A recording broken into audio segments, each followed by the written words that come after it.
Why is it that no matter how much you achieve, no matter how many times you succeed, that whisper of self-doubt still follows you?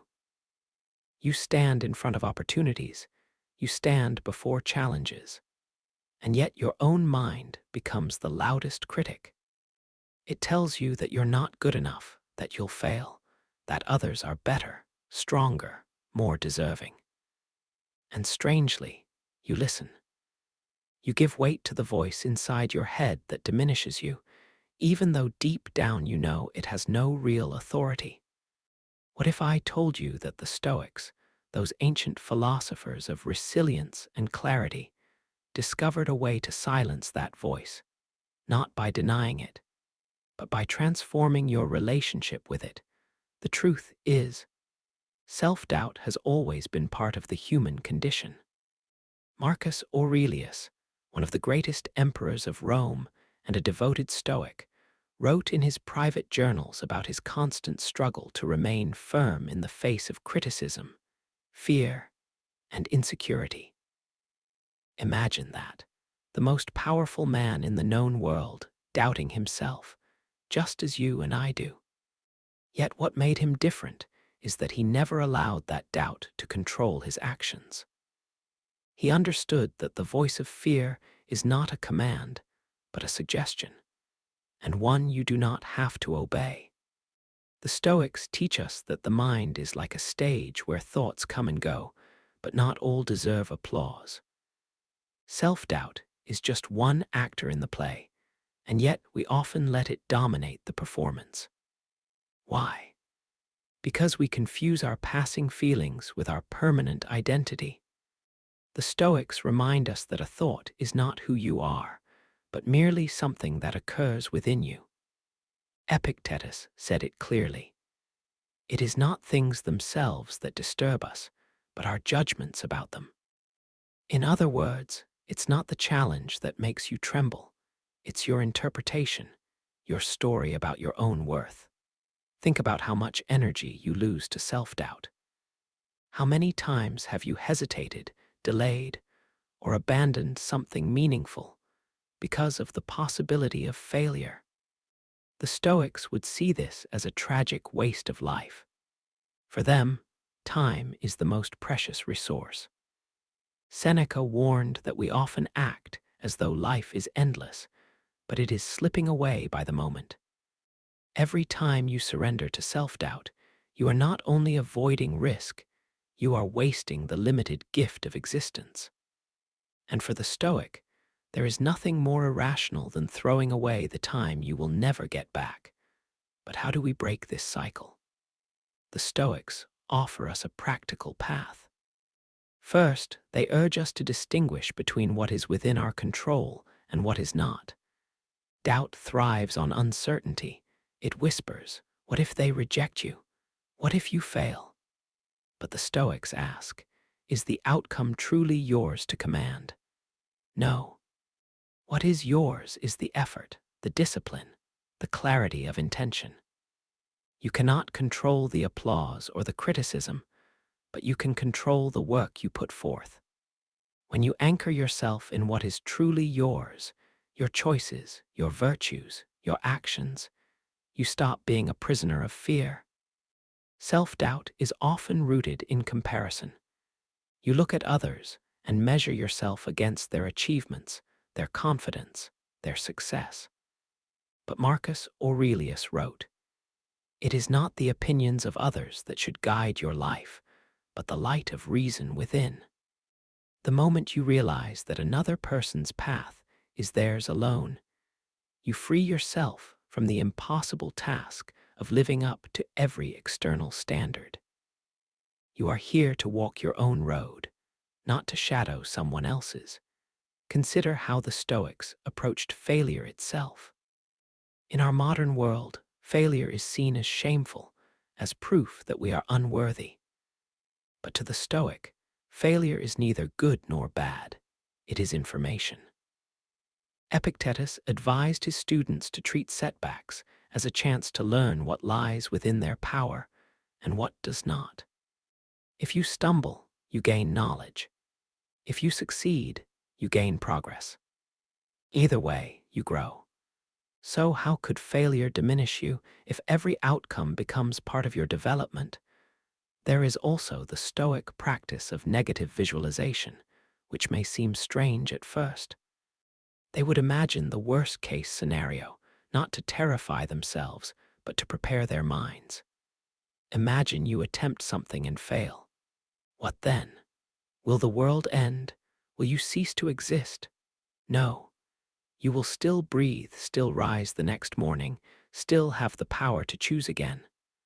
When you strip failure of its exaggerated power, your self-doubt loses its sharpest weapon.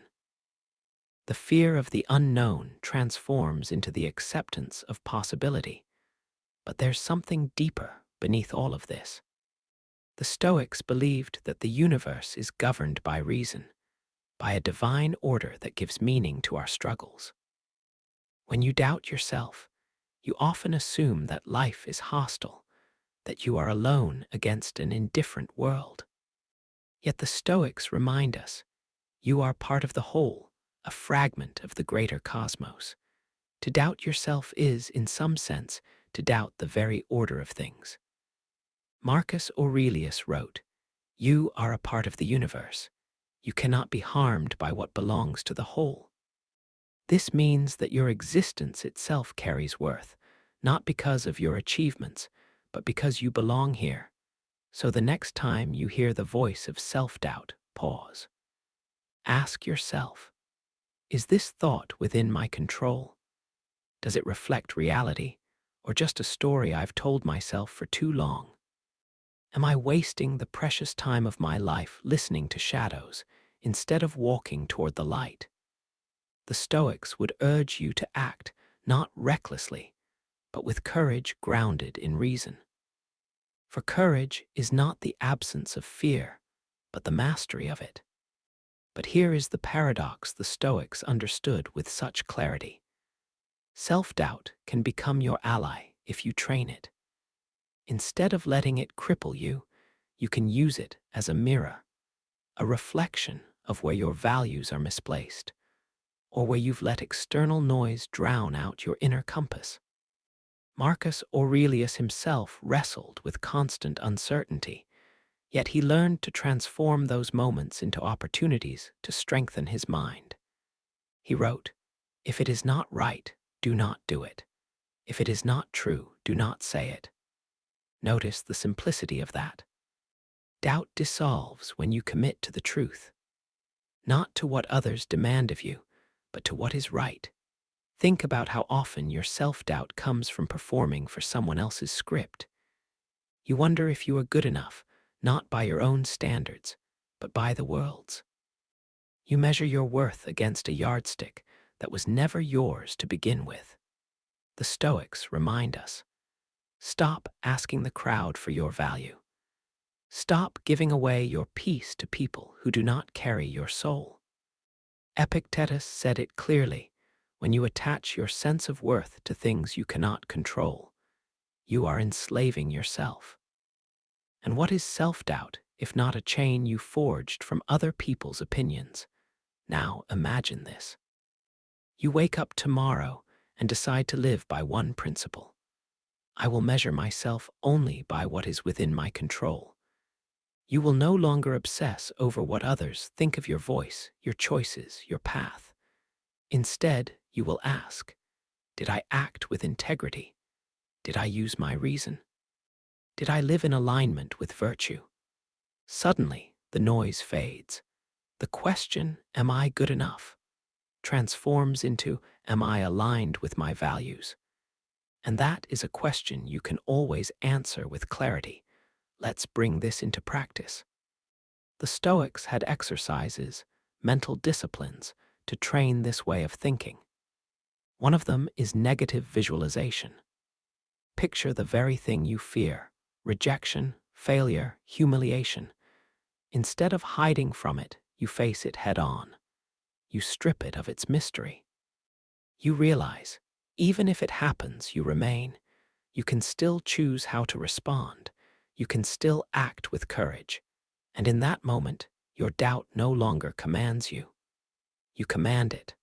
Another exercise is the view from above. Imagine rising above your life, seeing yourself from the perspective of the cosmos. From that height, what is the opinion of one person? What is one setback? Insignificant, almost laughably small.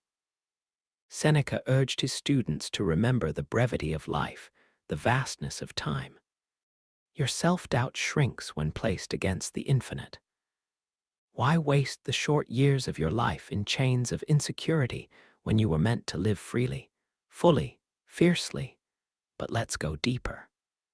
Doubt does not only come from the fear of others. It also comes from the fear of yourself.